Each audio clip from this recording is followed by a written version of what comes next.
Well, hello again. Today we are in a 1970 FJ40, restored and modified into the ICON FJ44 configuration.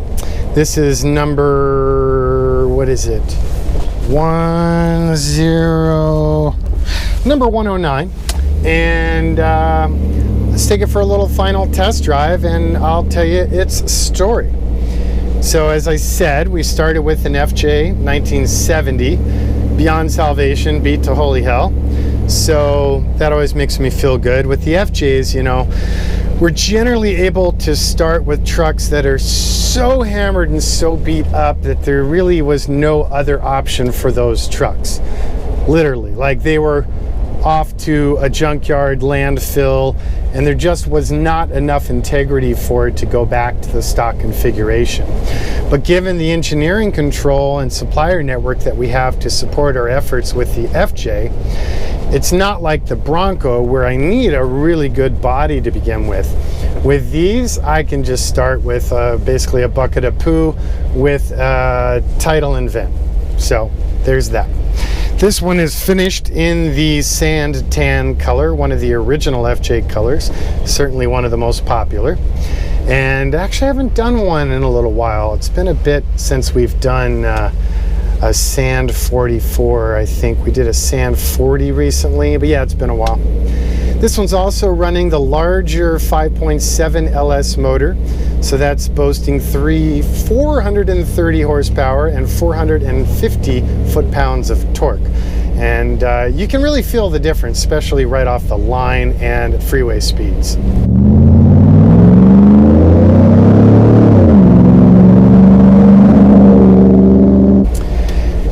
That LS V8 is sending the power directly to the 4L65E GM 4-speed automatic with overdrive. Then you've got the Atlas 2, which is a part-time four-wheel drive twin-stick shift-on-the-fly transfer case. You know, I was realizing the other day I was describing the four-wheel drive systems to a client, and it hit me a lot of people don't realize what it really means. So first off, four-wheel drive is kind of a misnomer thanks to some marketing departments somewhere in the past. But basically what happens is in a part-time four-wheel drive, like this truck, when you're in two-wheel drive high, you actually have one wheel powered by the engine and the other three are just along for the ride. When you engage four-wheel drive, you have one rear and one front wheel driven by the engine, and the other two are just along for the ride. So most 4x4s only have that capability. If you're lucky, you get a 2-speed transfer case, which allows you different ranges of gearing. So four-wheel drive low is ideal for really steep inclines or declines, super soft material, sand, snow, mud, blah, blah, blah, and it limits your overall speed to, in the FJ's case, my FJ's case, about probably 30 miles an hour. Now, we have the ARB locking differentials option, which this truck and most of my trucks get set up with. Now, if you have that, now you're really four-wheel drive. So first thing you do is you power up the ARB compressor.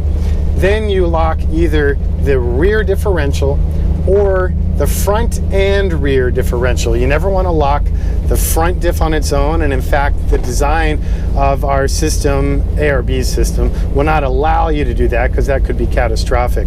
So then between the ability to lock both rear or all four, or go one-legged rear or two-legger front and rear, combined with the capability of the twin-stick transfer case, that all collectively allows you to route power to exactly where you need it.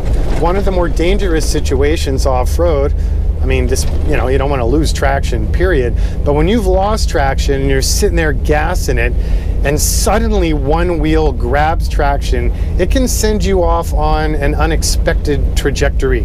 So being able to have that much precise control is really, really helpful and can make a huge difference. So enough about that. Axles, we're running the Dana 60 Pro Rock high pinion by Dynatrac in the rear, and in the front we're running the Dana 44 by Dynatrac with superior axles, fine spline internals. As mentioned, we're running the ARB lockers in the front and rear axles, and we're also running the ICON Brembo sport brakes with a Hydro Boost master. So that's 6-piston calipers in the front, 4-piece in the rear, and then T4041 titanium hardware 2-piece rotors. This truck is running the standard ICON suspension, so that's coilover with Eibach coils, and 2.5-inch bodied Fox Racing nitrogen charged shocks. You've got triangulated 4-link in the rear and 3-bar with panhard architecture in the front, and then you have tunable front and rear sway bars as well. The rims on this truck are these standard issue new ICON made in California forged aluminum wheels, and we're running the BF Goodrich 285/60/18 tires.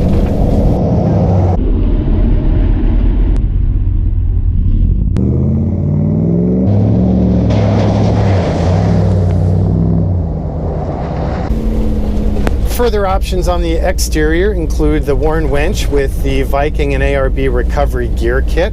We have the aux lighting in the front bumper as well as the aux lighting on the rear tire carrier. Those are controlled via toggle switches here under dash, and the reverse one also comes automatically when you put the truck in reverse gear, as does the reverse camera.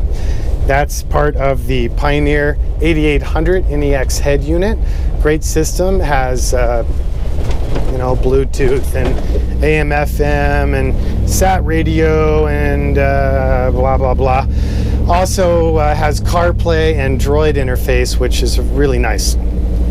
Next to that head unit, we have the optional carbon fiber seat heaters, 3-stage switches. Second row also has the heaters in the seats. For the third row on this truck, there's no seating this time. Instead, we did the ICON gun-rated storage drawer system, and then the client can further configure that to his liking with adjustable shelves, and then you can do all sorts of inserts and gizmos galore. On the inside of this truck, we have the Chilowich textile on the heated seats. We have the Chilowich floor mats. We have the ICON fire extinguisher, the ICON Sport pedals. We have the new dash vents, which we started with on the BR program, and we've added to the FJ. Those are great because you can manually route and block off each vent to route the air where you really want it. We have the recently evolved new dash knobs. You've got lights, wiper, fan, vent, and temp. I updated those recently, deleted the knurling, and monkeyed with the font. That font now is the same font that you'll find on my gauge clusters, so it just kind of flows a little bit better in my opinion. We also have the new ARB hang down switch bracket that's enclosed sidewalls, so it just keeps you from having to look at all those ugly switches. We have the new self-powered auto dimming rear view mirror on the inside, which reminds me on the outside we have the new ICON rear view mirrors. And then also on the inside, back to the inside, we have the new inside door releases. We have the new inside mat pockets, and I did those on the front and rear doors. And this truck also has the upgraded amp and bass with the higher end Focal audio speakers, and then still using JL Audio and Alpine for amp and bass. What else? I guess that's enough. You guys have seen a lot of videos on these FJs, so I won't bore you with everything in one video. I do, however, thank you for taking the time to follow my brand. It's guys like you and girls like you that enable us to do what we do. Any questions, feel free to call us, old school, 818-280-3333. Instagram is ICON4X4. Facebook is Jonathan Ward. And of course, make sure you check out all the other videos on our YouTube channel. There's almost 300 videos of past projects that we've done. Thanks again. Have a great day.